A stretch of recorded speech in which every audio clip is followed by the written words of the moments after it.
Hi, gang. It's Hexy. Welcome back in. Hey, let's talk a little bit about this Antietam game. So, first off, right off the bat, some of the comments, and I think Herman Lutman was the first one that said it. Uh, well, I said when I bought this thing, I thought this was like the fourth game in a series of other games that I have, but it's not. It's a completely different system.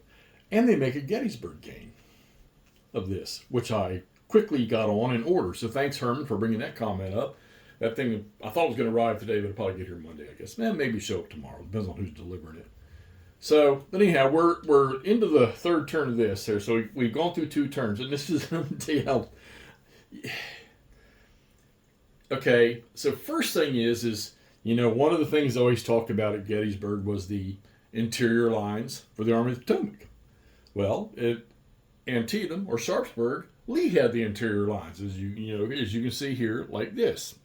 All right, and thanks to McClellan's cautiousness about getting his whole army going at one time, it was one of those situations where Jackson was a wing commander and Longstreet was a wing commander, where they didn't necessarily have to go to the other and ask, "Hey, I need these guys. I need to take these guys." They would just take them and shift them, and the Confederates were able to just shift forces into wherever the attacks were, because McClellan never committed everything in one big burst, which if he had of, we don't know what would have happened, but numbers-wise, you would have thought it would have just been a crushing defeat on the Army of Northern Virginia, which actually after this, they ended up going back into Northern Virginia anyhow. So they were without a lot of troops here, though, I can tell you that right now.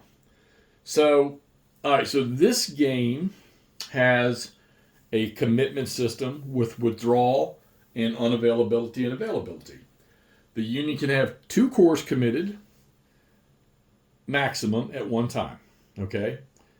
They can have any number unavailable or available, but an available corps cannot be committed until it's its turn and one of the 2 committed corps ends up withdrawing.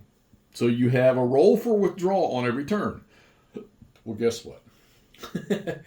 So turn 1, First Corps was active and they got right into the fight. 12th Corps was active. 12th Corps started to move. On turn 2, 12th Corps rolled a 1 on the withdrawal. So their movement to the front stopped. They were definitely out of the 5-hex range of the Confederates. So the next available corps in the sequence is the 2nd Corps, which you can see, well, you can't see. They are now activated and moving across the creek right here. So it's going to take them, the movement rating's 9 and 8. And they got to get across that ford. It's going to take them 2 turns, maybe even 3. Their primary objective on the chart is the sunken road right here. So, once again, let's get back to talking about interior and exterior lines. So on the first turn, Anderson's division is sitting down here on the road. McLaws' division is sitting down here on the road, on the side of Sharpsburg here. They can't move on turn 1. Jones's division is sitting here just outside of Antietam on this little high ground here. And Rhodes, well, D.H. Hill, he's got the sunken road covered, okay? So on the second turn, they were able to move. So what I did was I took Jones on the first turn, started moving Jones this way to help in the defense up here. All right? And then when McLaws activated, I started moving him that way directly, and I let Anderson come up here and fill in where Jones was, okay?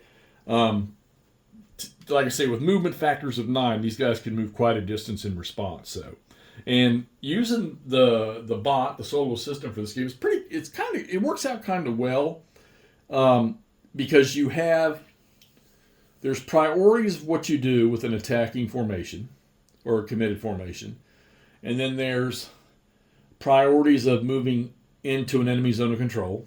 Okay, there's and it's not heavy. It's like a page and a half.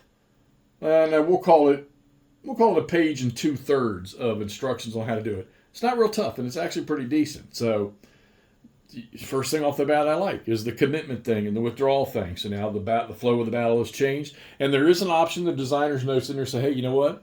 If you really want to find out what McClellan could have done, get rid of the commitment rule and just let him go pell-mell and let everybody attack as they want. So, all right, so we're moving along with this. Combat's pretty interesting. You have a first combat phase, which is if you attack and you're in the zone of control of any enemy unit, that enemy unit has to be attacked somehow, some way.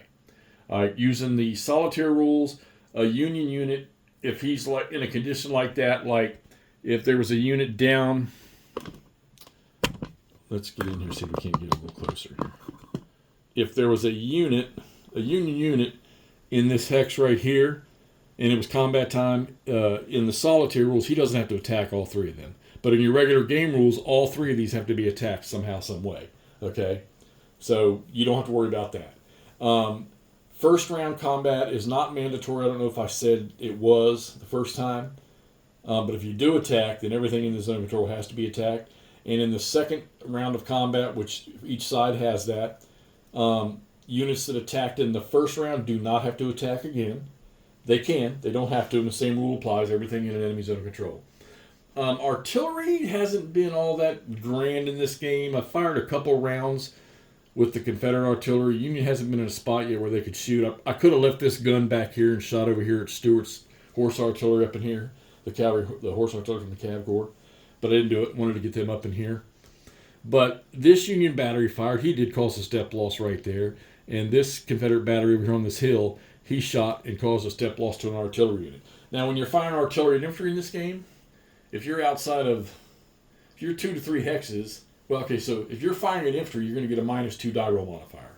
But if you're at point blank range, you're going to get that back at +2, so it would wash. If you're firing at artillery, there's no modifier except for range, well, and terrain, depending on the terrain you're in. Artillery cannot move into the enemy zone of control, even if it's stacked with an infantry unit, so you can't do that. And a unit that's reduced down to 1 step is called, they call it STR. Hold on, I'm going to look at that term. I was just looking at it a second ago. It is called shot to ribbons. Okay, so if you got a regiment or whatever, an infantry unit that's down to 1 step, they're called shot to ribbons. They cannot attack. Okay, and I need to read, because I want to say there's recovery rules on here to get stragglers. I need to look that up to find out how some of these guys can recover. So obviously they're not going to now while they're fighting, but if they were to withdraw, maybe they can recover stragglers. Hadn't got to that yet. 12th Corps hasn't taken any casualties way up yonder, so I didn't need to worry about that with them.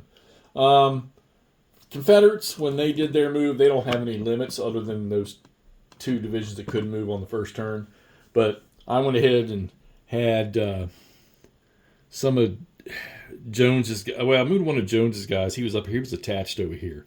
So I got these guys... Or, sorry, he was on the bridge, the lower bridge. I moved this guy over here and then had to cover these other approaches for whenever 9th Corps decides to... Right now, they're set. This is why Anderson is staying put here. In case he needs to respond that way, respond that way. And McClaw's, he's sitting here on the road. I'm going to back that up again.